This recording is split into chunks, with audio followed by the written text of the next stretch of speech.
Hey, everybody, it's Tommy Canelli, and welcome to Before the Lights podcast, the show that tells you how they made their mark. He served 8 years in the U.S. Marine Corps, a 21-year veteran of the NYPD, and has over 80 TV and film credits to his name. He has played a mobster, police officer, a father, and even a priest in films such as Copland, The Cooler, and Summer of Sam.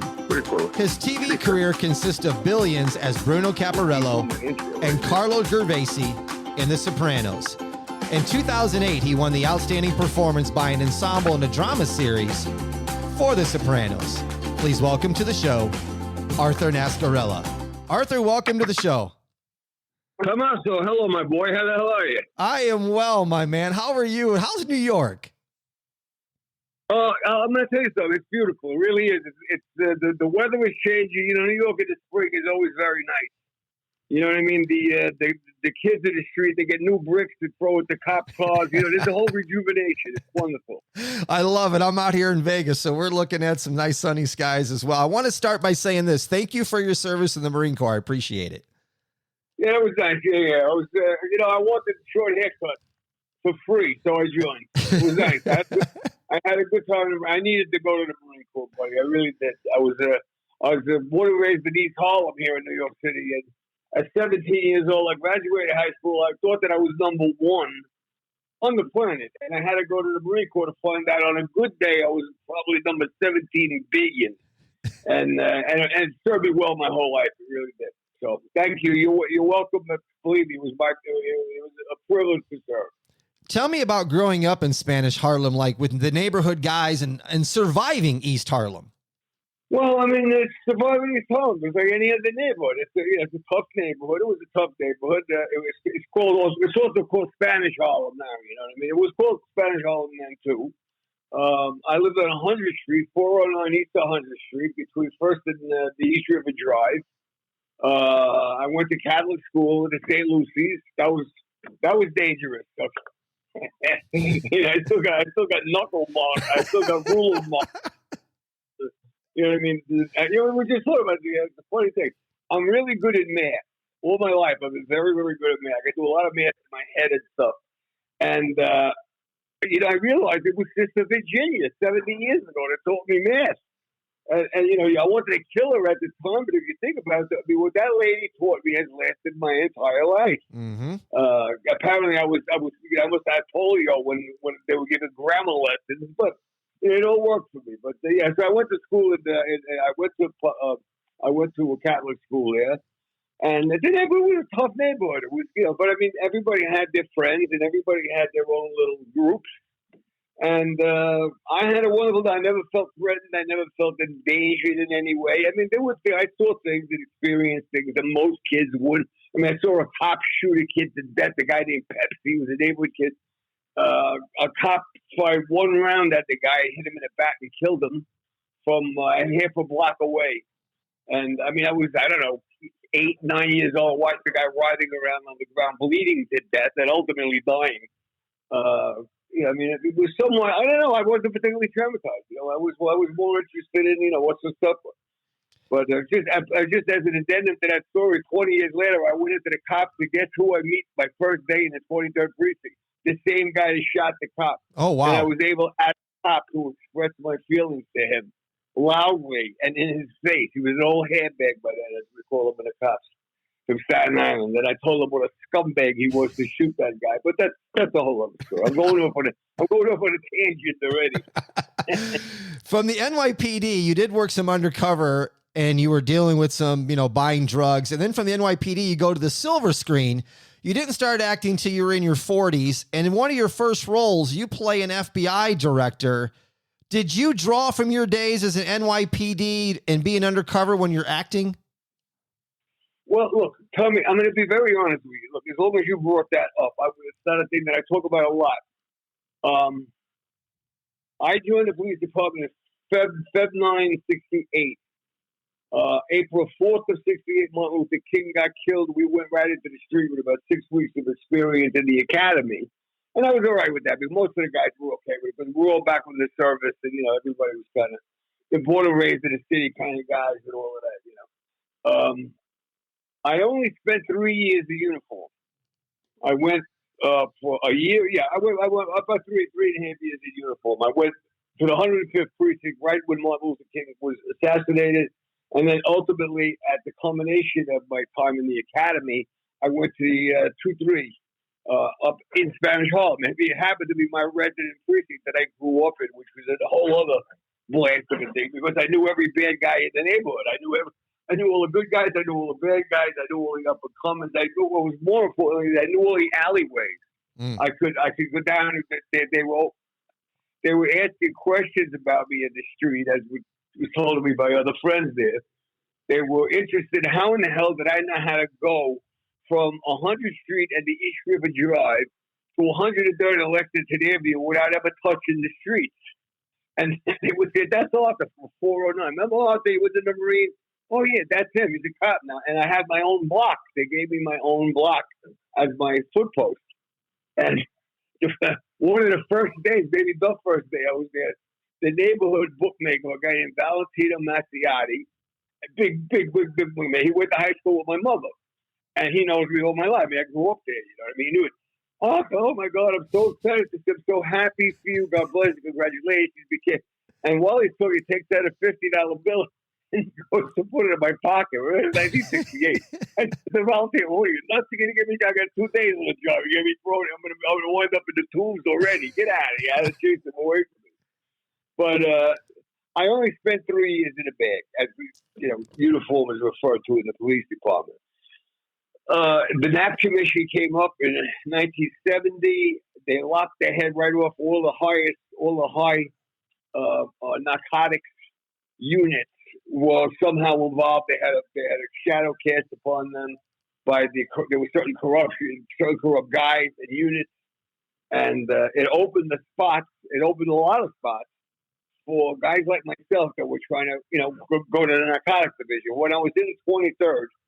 I was in a radio car with my best friend, Bob Gianelli, who retired as the chief of patrol, a 3-star chief, was in charge of 26,000 men, every single uniform cop in housing and transit and the street force. Bobby Gianelli was their commanding officer. And our other partner was Ray Kelly, the former police commissioner. He's even more famous. He's a lovely, lovely man, good man. I mean, I know very well, know him a very, very long time. We had the Marine Corps in common from day one, so we were brothers in arms there right away, and we've been friends all these years. A lovely, lovely man. God bless him. He's in his 80s now. He's healthy and strong as a bull. But the three of us were in what was called 2-3 Narco, and we drove around making narcotics in gun collars. And ultimately, I wound up going to the narcotics division because of some of these openings that were made by virtue of the fact of the NAP commission that happened, as I said, by 1970, 71. I went to the narcotics division. I get a phone call. I'm just barely there. I get a phone call from a guy that I grew up with, and a guy, tough, a wise guy. All right. Sure. He says, who's the Jewish guy that's on Johnny Carson all the time? Hopper, hookah, hippa, and he's trying to. I said, he's got curly hair. But I said, you're talking about Abby Hoffman? He says, yeah, Abby Hoffman. He's on Johnny Carson. I said, yeah, Abby Hoffman. What about him? He says he's got 3 pounds of cocaine he wants to sell. You want to buy it? You understand? What? The last time I had seen this particular guy in person, I was in a basement of his house in Brooklyn, and he was counterfeiting $5 bills. So him putting me and Abby Hoffman and 3 pounds of coke together, I don't think they had coined the term quantum leap yet. However, it was for him to be able to do that with a quantum leap. Make a long story short, that night I met Abby Hoffman, and I did it. Me and a guy named Bobby Sasso bought a taste off him, and then the following day we bought 3 pounds of coke for $36,000. This is 1973. The Colombians weren't here yet. I mean, you know how hard it was to get 3 pounds of blow? Right. And we gave $36,000 at the wrong end of a 9mm in the old Diplomat Hotel on 43rd and 6th Avenue. That put me, as a result of that put me in the narcotics division undercover, which is where I always wanted to go. was that was what I wanted to do. I wanted to become an undercover. When I joined the cops, that's exactly what I wanted to become. And they said, "What do you want?" I asked for Detective Shield. They said, "Don't be silly. What else?" I went, "How about putting me in the undercover unit?" Which they did. And that's what I did for the time in a job. Almost 17 years. I bought drugs for a living. And I turned them in, which was the other part. Sure. How did you go from being undercover and then getting into acting? Well, look, let's face it. Being undercover is being an actor. True. Okay, in a sense. I mean, you open in every night. You got a new audience every night. And you got to be a hit. If you're not a hit, I can't be telling you the story. I wouldn't have been here. You understand me? That's true. Most of, I mean, I'm just, you're just bringing it up. I guess one of the biggest and best known undercover was this guy, Joe Pistone. Yep. Okay, who went undercover one of the crime families.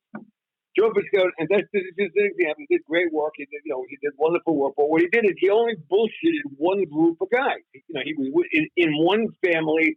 One gangster was brought up to several other gangsters was brought up to, but they were all within the same family, the same couple of blocks, the same club, the same everything. And he did a great job. Okay, completely pulled the legs out from underneath that particular crew.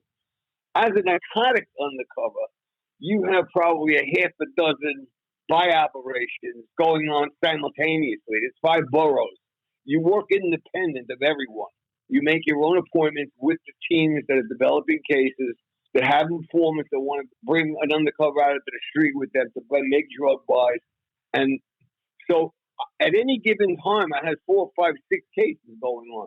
I mean, in Queens, I was a rec producer. In Manhattan, I was a school teacher that dealt drugs to his students. So this played, that's what I did. So the segue from being undercover to being an actor really was no big deal. I was, all those 17 years I was buying dope, I was actually taking acting classes.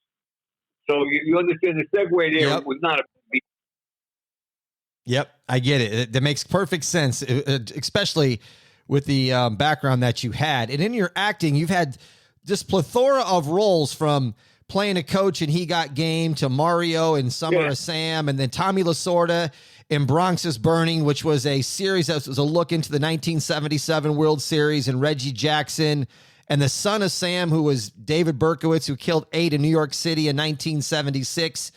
Were you part of the investigation into Berkowitz or no? Oh, everybody was. Everybody was. Look, first of all, let's clarify something. He shot 13 people. Okay, I think 7 died. Possibly 8, but I mean, I was at one of those homicides.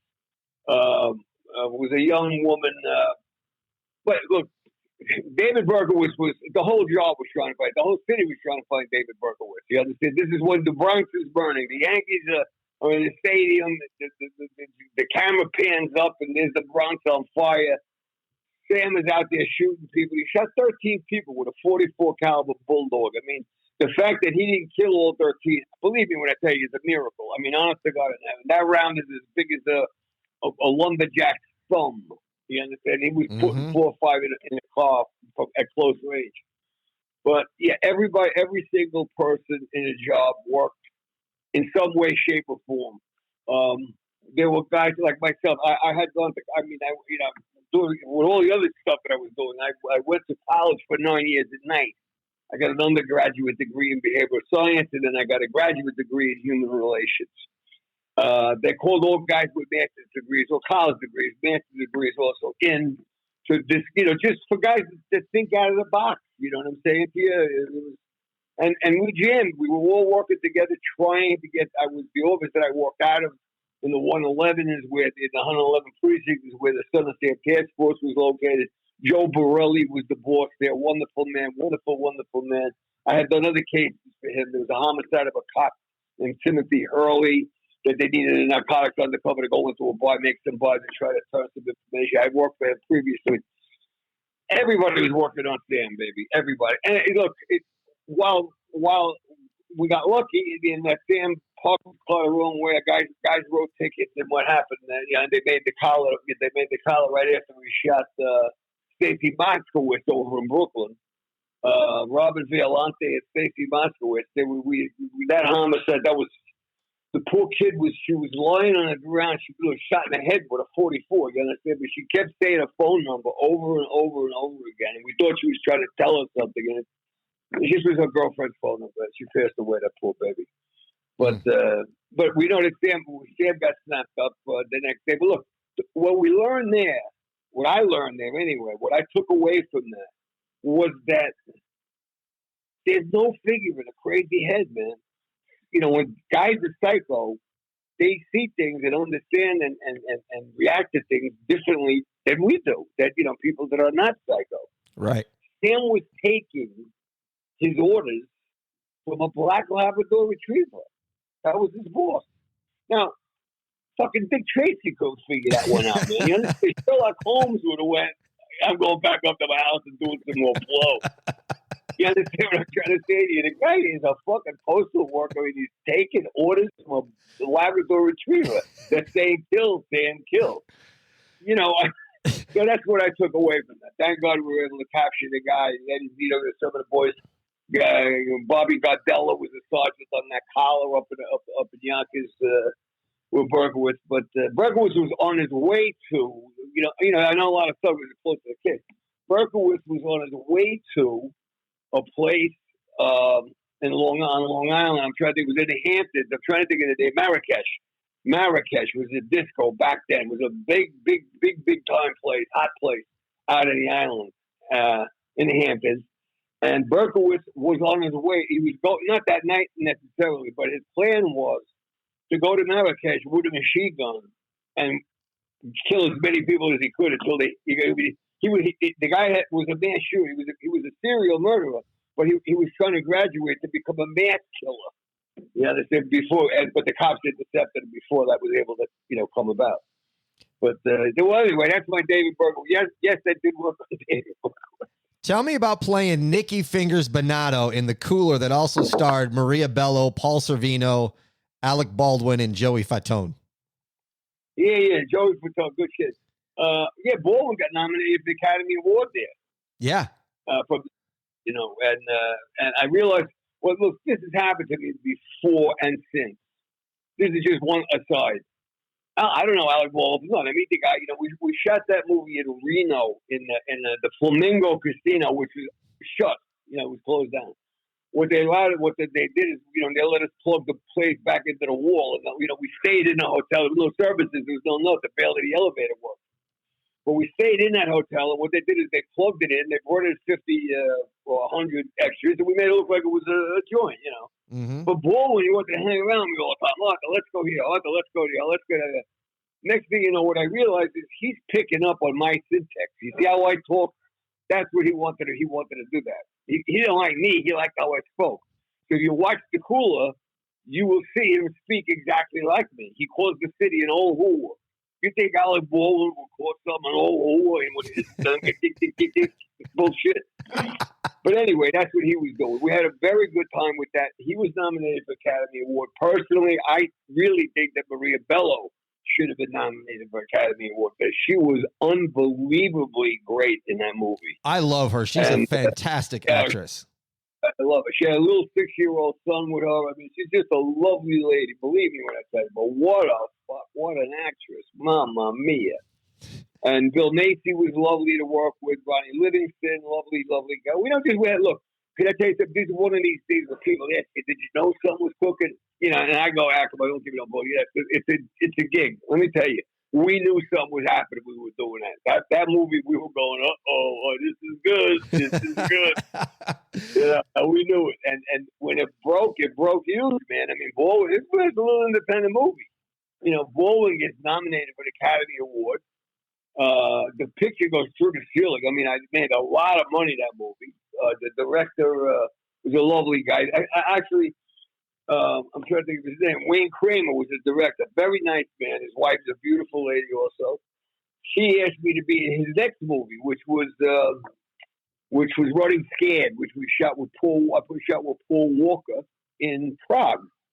And right after The Cooler, I went to Prague, and I stayed in Prague for a whole summer working with Paul Walker. And if you ever see that movie, wow, that's a terrific film. Terrific film. I'm going to have to check that one out. Buddy, I'm telling you something. The first 5 minutes of Running Scared, it's got one of the greatest shootouts you will ever see in a movie. I'm telling you this. It's unbelievable. That picture is a fantastic movie. That's what that was. But the cooler was just a one. Matter of fact, I just saw Bull not long ago, maybe in the last year. We were in. They were doing something. I think you know what it was. The cooler was going to Blu-ray in Europe, and they needed us to go in and do what's called an EPK, an electronic press kit, where you're sitting there, you're sitting in a chair, and they ask you questions, much like you're doing now when you talk of your experiences. And I saw Baldwin there. And of course, he was, back to being quite a bit. I'm Albert now. He was in the middle of 9 years of doing Trump on Saturday Night Live, but he was quite hoi polloi back then. Now, here's a question for you, and I'm not trying to insinuate anything in your past here, Arthur. But look, I'm not taking my clothes off. I'm telling you right now. But okay. You can ask me if I'm nude. I'm telling you, no, he ain't nude. So what else? How are you able to play organized crime guys so perfectly? Are you pulling from NYPD, from your neighborhood? Where are you pulling that from? Well, look, I'm from East Harlem, buddy. That's everybody. Half the guys in the old movies with James Cagney, Pat O'Brien, the old gangster movies, Humphrey Bogart. They would always characterize there being three career paths when you grew up in a bad neighborhood: cop, priest, or bad guy. Okay, because those were our role models. They weren't particularly my role models, but there were a lot of guys' role models. When I was a little kid, I would never got in trouble because I was a little kid. My old man made me got in trouble because one of the things that were common to the gangsters in the neighborhood, and there were many of them, is their fedoras. The felt hats. The Jews the Jewish people wear them, but not those kinds. You know what I'm talking about. I'm talking about. Right. And I used to call them, "Oh, Daddy, look, here's the big hat. See the big hats?" That's what I called them. So I could see what they were. I mean, I saw how they walked. I saw what they drove. I saw the broads they ran around with. I mean, it was nice. It was, nothing I wanted to do. And besides that, Tommy, I had a very, very, very strict father. I mean, a really strict father. My old man was at a joint when he was a kid. He was at a chain gang in Arcadia, Florida, my father.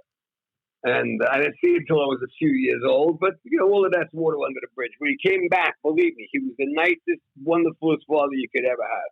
He really, really learned his lesson. Except he was scared that I was going to become like him. And he had no reason to think that. You know what I mean? I mean, I was 5 years old. I mean, all right, so I was driving a new Cadillac. You know what I mean? But I don't know why he thought I would go bad, But he was a very, very strict guy. And he used to beat the ass off me all the time. And I was a straight A student. I mean, I liked to play sports. I played, I was a city kid. You play concrete sports. You play handball. You play basketball. You play softball on concrete. There was no, I used to bring grass in from my aunt's house every September to St. Lucy's, and I would bring grass in and stump everybody on what'd you do this summer. You know what I mean? I would show them grass, and they would go, nobody in the class knew what it was. And then I would say, it's grass. They get out of here. They wouldn't believe you. You got to pass it around. There's all fucking cement there. But my old man, that's the kind of guy I was. But my old man was a tough guy with me. I was an only child. My mother was a little hesitant to have other children because she was afraid my father would go back to his old ways. But as I say, I mean, believe me when I tell you, he came back a young man and a wonderful man. He never again, ever went anywhere. He did anything wrong, and he was a great guy, except he could kick the shit out of me.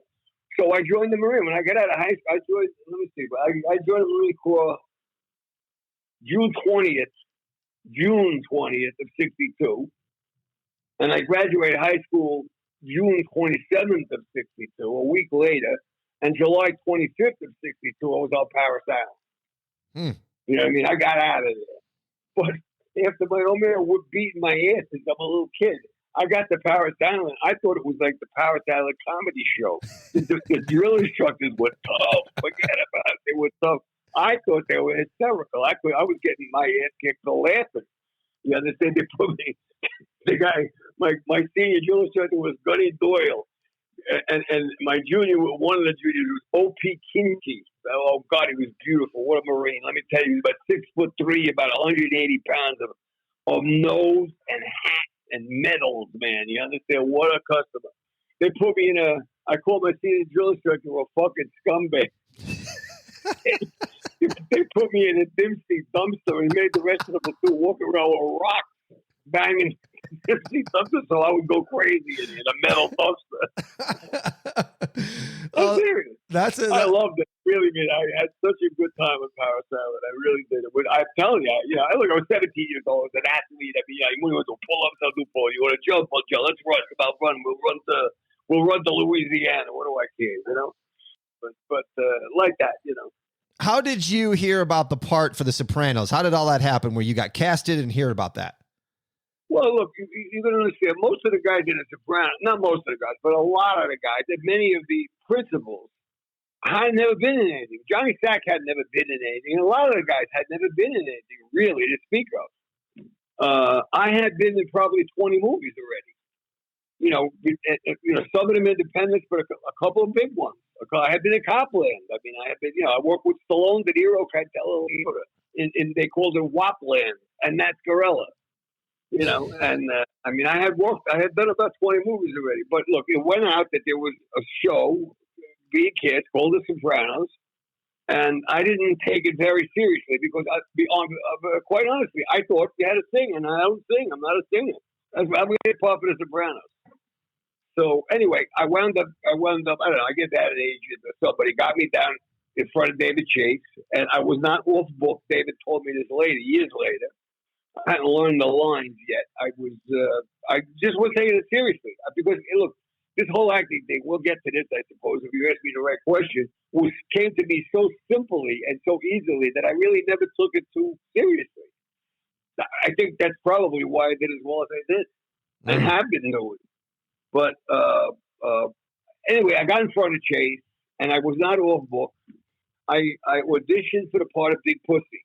I was 160. I was 6'1", 160. I was not Big Pussy. I was Pencil Arthur, and so I mean, I wasn't the guy that Chase was looking for. So I didn't get the part, and the other guys did, and we went, and they went, and that was all it was to it. And then the word in the street was it was going to be big. I mean, the word in the street, the word in the community. Remember, there's only, New York has got actors. We all know each other. We all know it. It's a small community here in New York. Mm-hmm. That are proponents of, and I am also, of you never go to L.A. without a job. Okay, guys, I really don't know too many people, Jimmy Gandolfini included, that went to L.A. to become a movie star, that became a movie star. You understand? It's just, I know they make 1,000 pitches in L.A., but only 100 here, but this is where we belong in New York City. I always felt that way. You don't go to L.A. without a job. You wind up in the valley smoking dope, reading the paper, going, oh, man, there's another party I didn't get invited to. You drive yourself crazy, man. It's a one-industry town. We all know that. So, I was a New York guy. So the word went out that The Sopranos was going to be huge. Fine. Okay, I wasn't going to be on it. I wasn't on it. And then it came on. I wasn't a fan of it. I have to be honest with you. I had HBO. I watched it, and life continued. And then every year, the second year, the third year, and the fourth year, David Chase would call me in to audition. And of course, now I was getting to be more of a professional. And I would go in, I'd be off book. And of course, it was good to see him. And he had me go for various roles. One of the roles that you may remember and it's a famous one, is where Tony went. He had me go in for the role that Michael Rispoli played. He was Jackie Aprile, who died of cancer at the beginning of the show. Yep. Then there was the role when Tony goes out with his daughter to take a look at colleges, and he sees a guy that didn't do right by him, and he strangles the guy. Yep, outside the trailer. It's a famous one. Tony Russo played that lovely guy. Tony's got and his wife Maria have a shop. They have a hair salon place on 57th and Madison. Very talented man. But he played that role, and he did great with it. Matter of fact, they won the Emmy that year with David Chase on the stage at the Emmy, thanked Tony Russo personally. because that scene was such a great scene, and it put everybody even deeper into the eye of the American public. It put The Sopranos deeper into the psyche of the American public. But I didn't get those two parts, and then ultimately I was in LA and I was shooting the X-Files. Okay, I was playing a cop. I had a nice role in the X-Files. I get a word. David Chase wants you to audition. They send me sides, lines, and they don't make any sense. None. Zero. I have no idea what the hell is this. I don't know what it is. So I said to myself, what he's doing is he's seeing if I'll memorize this stuff, which I completely did. And I went in to see David. He was with another man. I don't know. I never knew who the other man was. And I said to Dave, listen, before I audition to you, can I just ask, as one artist to another question? He said, sure, Arthur, what is it? I said, David, am I aging well? Because the first time I came in here, I was a child. You understand? It's 4 years later. You understand? But he had always said to me, I'm not going to give you a role that's you're going to be on and off. I'm going to give you a role where I need a guy that's going to have an arc in his character. He's going to be around for a while. When I have one of them, that's the role I'm going to give you. I went in, I read for Frank, I read for Paolo Gervasi. Okay? Mm-hmm. And I got the part. And I wound up on the show for 4 seasons. So David was true to his word. He made me wait. But when I got the show, I was in. And I came in the 4th season, right with Pi Oh My, that whole part about Pi Oh My. Pi Oh My. Yes. You see me the first time, I'm at the racetrack or something like that. Well, right in that time frame is where I come in. And I met Jimmy. We were at Pi Oh My was at, they filmed at the Monmouth racetrack in Jersey. We had to stay overnight there. And they took me out to Monmouth, and so I get settled in. I go to the bar. I walk over, the place is empty. I go to about a bus stand, and there's a pole next to me. And I walk up, and I look at and I gave me this guy, and Gandolfini standing right there, the other side of the pole. I went, hey, how you doing? He went, I was on Nascarella. And we go, yeah, hey, good to meet you. Let me buy you a drink. He says, no, let me buy you a drink. I know, let me buy you a drink. No, I'll buy you a drink. And I said, and I looked at him, and I went, hey, Godfather, let me buy you a drink. Now, Godfather means squash in Italian. He says, you got to be kidding me. He says, that's what my father always case closed. 14 drinks later, me and him were asshole buddies that stayed that way till the day he died. Believe me. And that's kind of what I wanted to hit on, Arthur, is I don't think it's been said enough that how great a guy Jimmy Gandolfini was. I understand he gave a lot of the people, including yourself, from The Sopranos, a gold watch, and he was always outgoing and giving. Can you speak to that? Sure. Well, look, there was I'll tell you 2 parts of his, as we talk about the generosity. Before I got there was a contract dispute. He didn't like how the men were being taken care of. He gave every single principal cast member over $30,000 a check for. Each guy individually got $34,000 because he wanted to make up for money that they should have got had HBO done the right thing with the contracts for them. He gave every single guy, and it was a lot of money. I mean, I'm talking about a lot of guys. I'm talking about 20, 30 guys. You understand? He gave everybody $30-something thousand.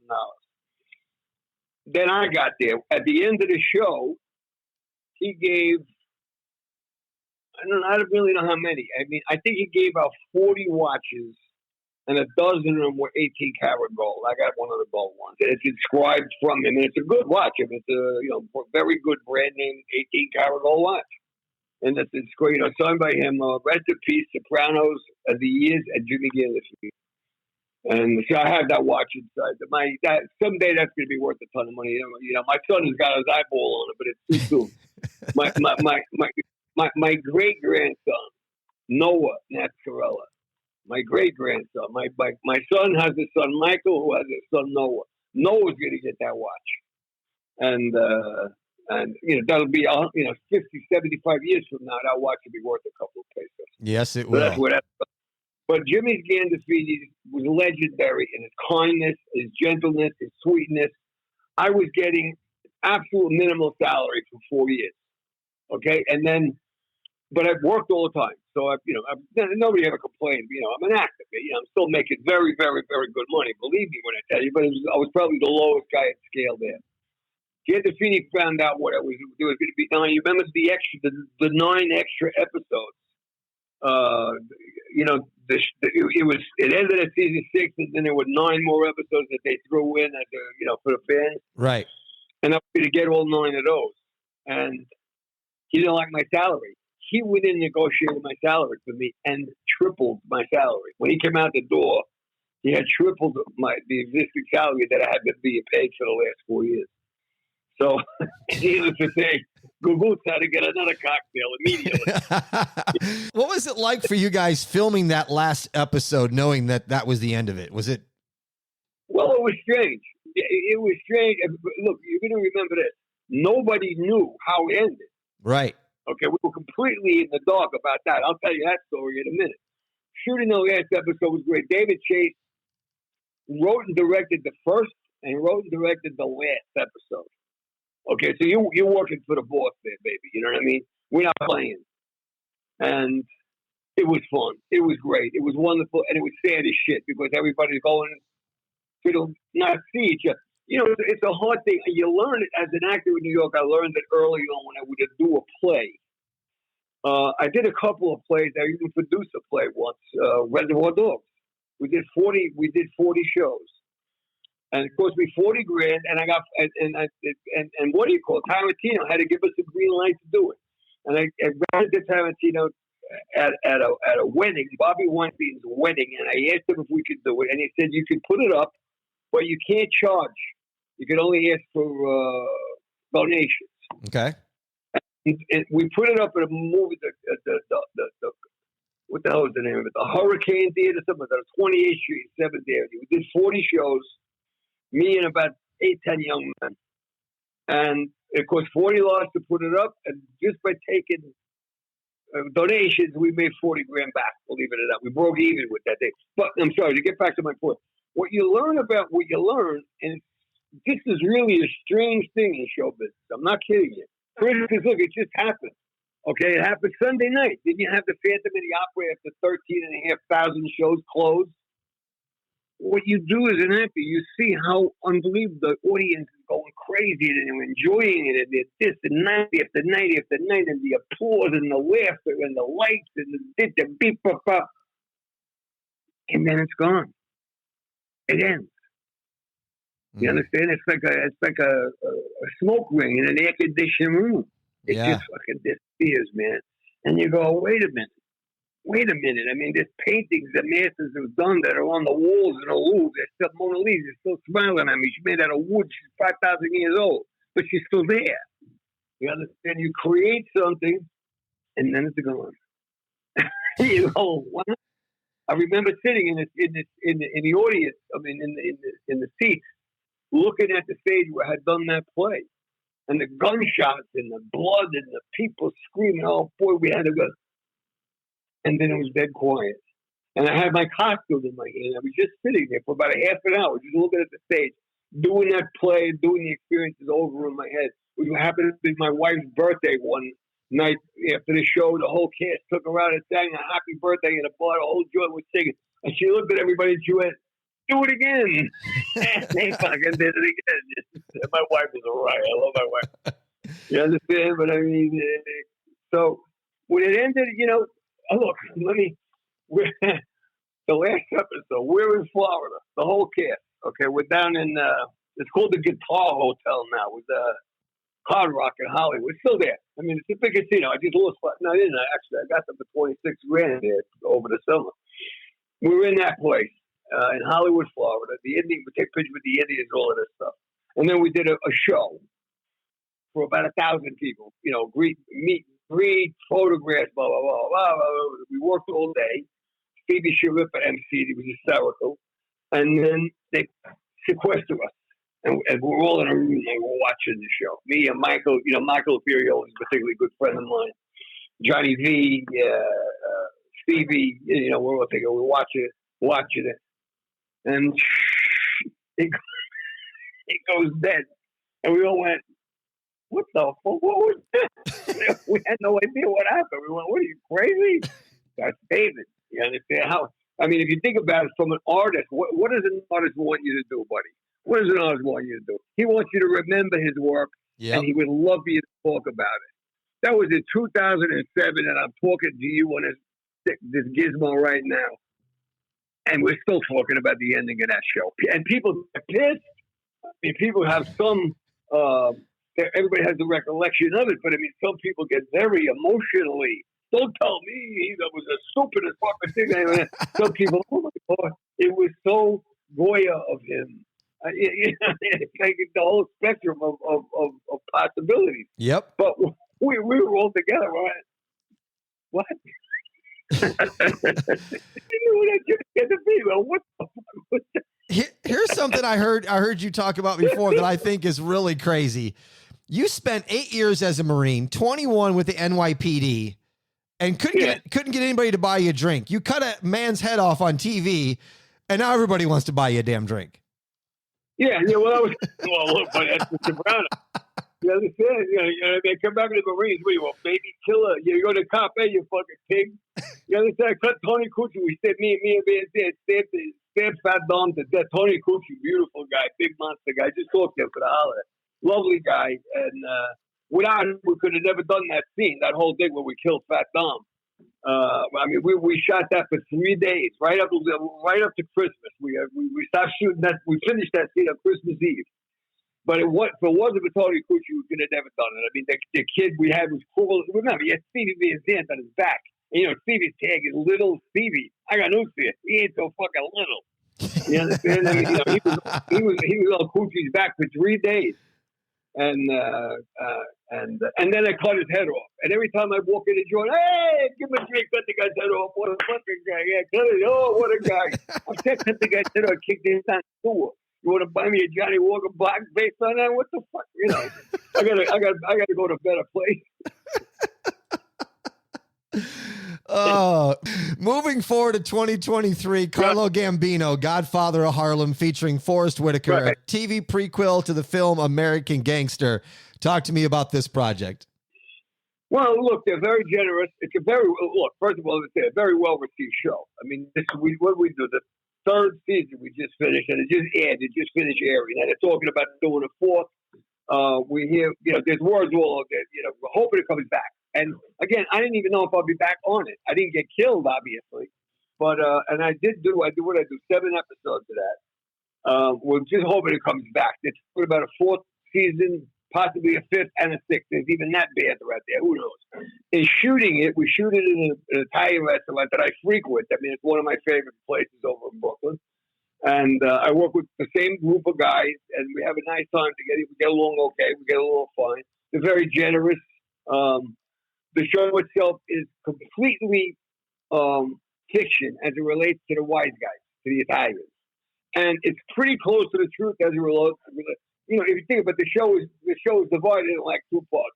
One is historic as it relates to Bumpy Johnson and the black experience in Harlem in those years. And the other half is the Italian gangsters in the same neighborhood, East Harlem, my old neighborhood. Okay? That's how the show is divided in terms of time. And it goes back and forth during an episode. It'll go back and forth. And there are characters in both sides of it and storylines in both sides of it. But the Italian storylines is complete baloney. It's complete baloney. But they make it very interesting.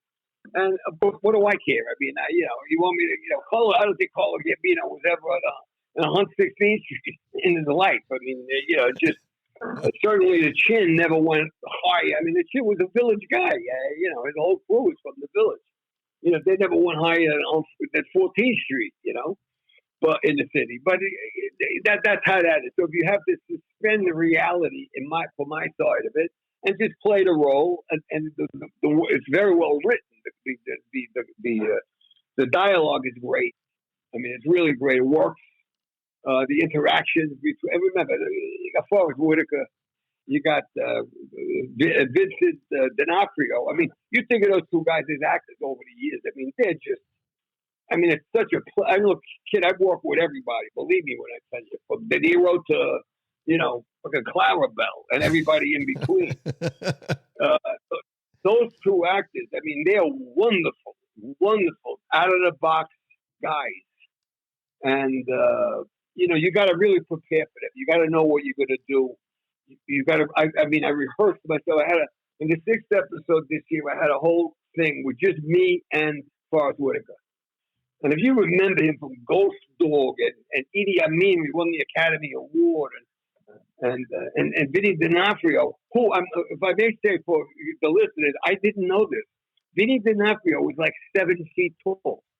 Okay, I mean, you can get drunk and climb him. I mean, he is so fucking tall. He's not fat. He's just tall. I mean, he's got to be 6'5", 6'6" anyway. Basketball player tall. But I mean, working with him, another guy. You remember the Marine picture where he's crazy with the gun with the M14 on his chin, and one of my favorite roles for him, where he's so out of the box, was Men in Black. You remember playing the alien in Men in Black? Oh, you just said that. Yes, now I do. Oh my God, he was so great in that. I mean, he was crazy. I mean, the machinations, the crumbling, the crookedness of his body, the distortions of his face, and it was wonderful. And that's the kind of guys you're dealing with there. You know what I mean? So you got to be ready to go. And as I say, I started to work with. I did this whole scene with Forrest Whittaker, who as I say, is one of my absolute favorite actors. And at the end of it, he looked at me and said, "Man, you were ready to go with this one, weren't you?" I said, "So I'm working with you. You think I can't fuck around? He's laughing at the guy."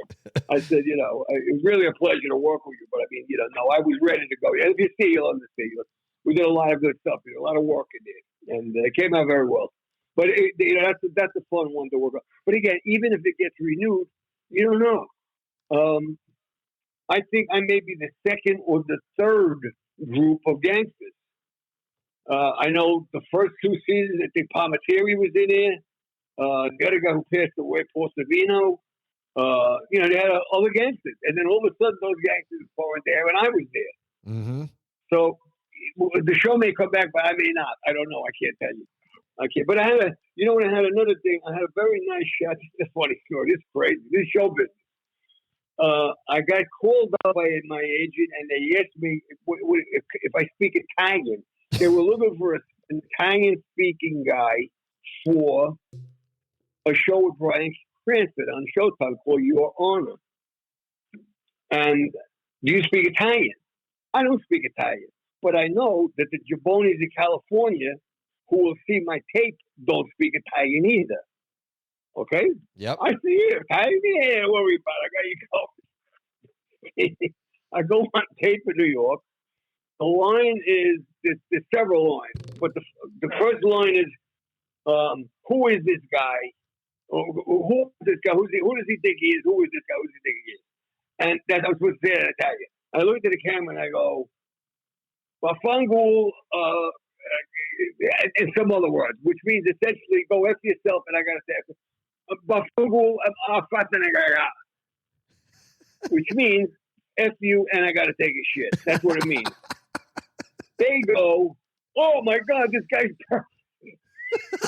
They have no idea what I said. They say, oh my God, book him, get him here in Louisiana. How to go? What do I do? They call me up. Oh, what? They love you. You're there. You got to go down and do it. Now, I understand. I got a whole page of fucking Italian dialogue. I do not speak Italian. However, my barber does. I go to my barber with the lines. I give him $100. And do me a favor. Will you write down all this shit in Italian phonetically, which he does, and I memorized that. And I went on. Show it. Everybody would always wonder, God bless. Hey, what part of Italy you from? I was in 100th Street, first area. You understand? So I may come back on that show. I played Mr. Cabrini on that. But that show, but look, there's the operative term, my friend, and this is you're in a show business oriented group. The operative term in show business, there's one word, and I can sum up all of show business for you. Okay? Okay. The word is fear. F-E-A-R. The more fearful you are, the least you will work. The more laps you do around your phone after an audition, the more trepidation, the more you do before you do a part, the worse you're going to be. You understand me? Yep. Do not have fear. If you are fearless, you will get rolled left and right because they've never seen fear before. They've never seen fearless before. Okay? I had a friend, Whitney Rancic. He just had a show. He produced the show. It was on Showtime. Whitney was a young kid working with a shooting gallery. I don't know. I was on 2, 3, 4 movies into my career. I go down to audition with him. He looks at me. He says, he's sitting at the desk. I stand in front of him. He goes, so you were a cop, huh? Yeah, that's right. 21 years. Yeah, that's right. If I asked you to search me right now, could you search me? I went, yeah, sure. And I reached over and I grabbed him by his shirt. I pulled him over the table and threw him up against the wall. And he told me, no, you got the part. You understand me? I got fear. Without fear, you do it. You'll do great. Do whatever you think. Come out with something. Make something happen in your audition. They're hearing 1,000 guys. You think you're so GM. 7 years ago. Meanwhile, the guy that's sitting here, you're the 39th guy he heard say that today. What would he remember you? Because you're such a great actor? Nah. You got to do something to make them remember you. Okay? Make something happen. Do something. Drop a book. Bang your head. Talk. Something. Were you supposed to be in The Bronx Tale with Chaz Palminteri? I was in The Bronx Tale with Chaz Palminteri, but I didn't. Okay. I was only an extra twice. Okay, in my whole career. I went as an extra to be in a show with Ron Silva and Tony LoBianco. I went in a tuxedo. It was a nightclub scene. I wore a tuxedo. It was at 7 o'clock in the morning. I went to a high school on the Upper East Side, and I sat there. At 8 o'clock at night, and I was in a room full of people dressed in tuxedos and gowns. There were probably 200 people. At 8 o'clock that night, every single person had been called downstairs except me. I'm sitting in the room by myself reading the book. Okay, the guy comes upstairs and he says, okay, Arthur, yeah, come down. We're ready. I come down the stairs. Tony LoBianco, I had no idea what they were doing. I didn't watch them shoot. I didn't watch anything. Tony LoBianco, I never met Tony. Arthur, I said, hey, it's good to meet you because I'm a fan of his. How you doing, Arthur? That's early, right?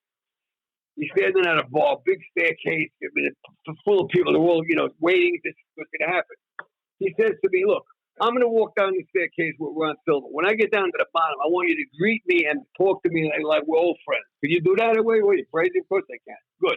He turned around. There was another actor there. I don't know who the guy was. He went, you're fired. The guy went, you can't do that. He said, you watch. You're fired. Get out of here. That was the end of the game. Next thing you know, the guy walks down the fucking stairs. I go, hey, bye down. We're hugging with kids. It was slobbering two Jennies. You understand it? So that was my one time. I got upgraded. Now we're going to talk about Bronx Tale. They called me up. You want to be an extra at Bronx? It's in the afternoon. I go, yeah, I'll go to Astoria quick. They need you there. All right, good. I get a car drive to Astoria. I go in here, makeup. I'm going to be in the scene where Palminteri gets shot at the end of the movie. Remember the guy walks through and flips him, right? Yep. Okay.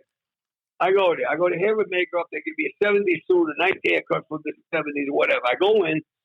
There's 300 people there and a bunch of guys that I know. I start a 1 and 2 7-card game, and we're playing cards. And now all was talking. What are you name? They quiet, silence. And we were turning around all the way across the room. The door opens. De Niro walks in with the producer, a female. And De Niro's walking around the room, walking. Not a word is being said. Walking. He walks right up to me. I don't know if De Niro from nowhere.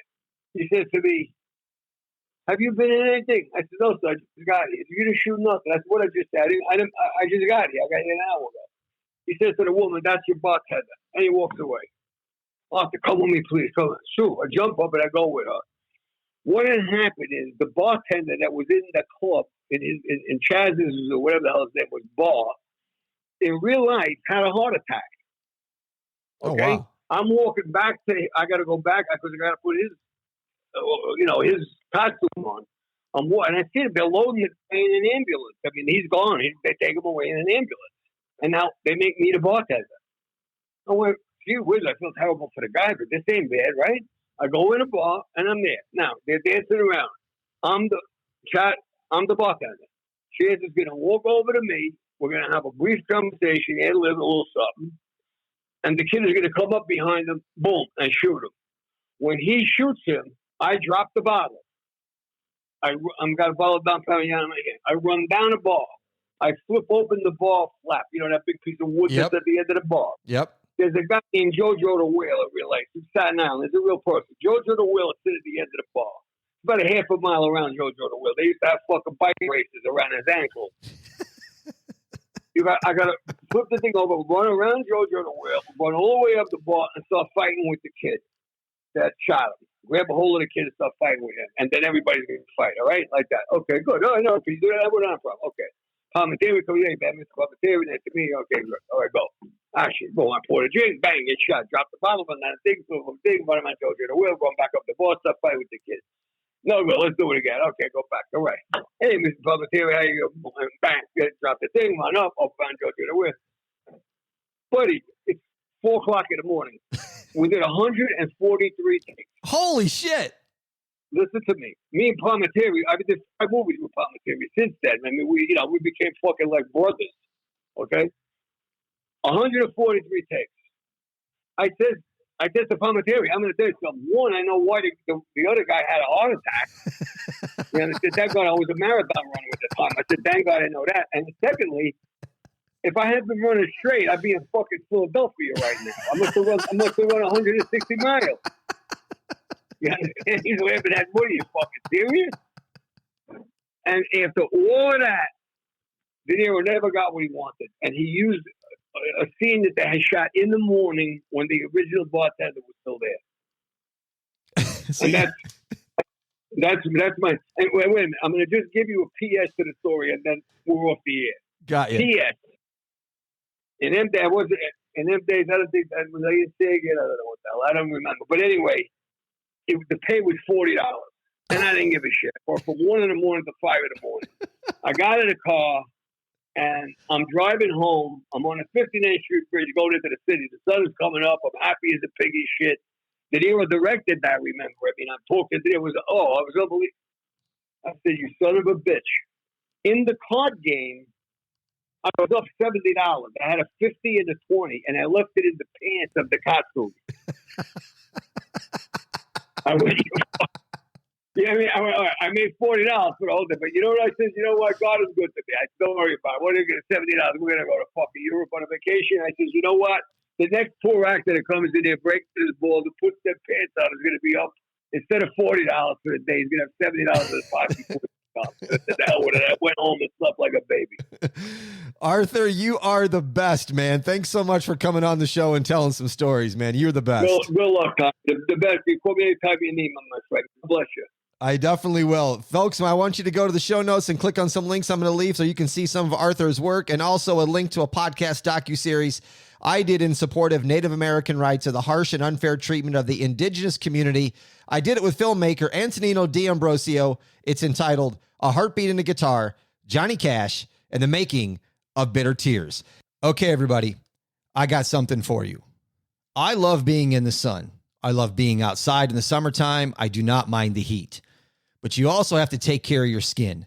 And for a long time, I've been looking for a product that I could use on my skin that didn't make me feel like I just put on either some watered down version of something or something that was sticky that I did not like. I got news for you. I found it. 7 Minerals. Go to 7minerals.com. Their aloe vera gel is 99% organic aloe vera with no sticky residue. I purchased it. I tried it. I loved it. It made my skin feel smooth. It was the best feeling stuff I've put on my skin in a very long time. They also have an after sun aloe vera recovery and cooling. So there's a couple more products for you there. In addition to magnesium oil, which is nature's #1 miracle mineral. They have soap, stuff for the bath, rice water. Go to 7minerals.com. It's 100% natural products. Get yourself rejuvenated, get relief, reduce stress, and enjoy sleep. They got everything for you. I'm telling you, this product is absolutely fascinating. I love it. That's why I'm telling you about it. You guys have to go try this product out. 7minerals.com. Get the aloe vera gel. Your skin will thank you for it. That's going to do it for this episode of Before the Lights. I'm Tommy Canale. And until next time, everybody, a salute, a chin chin.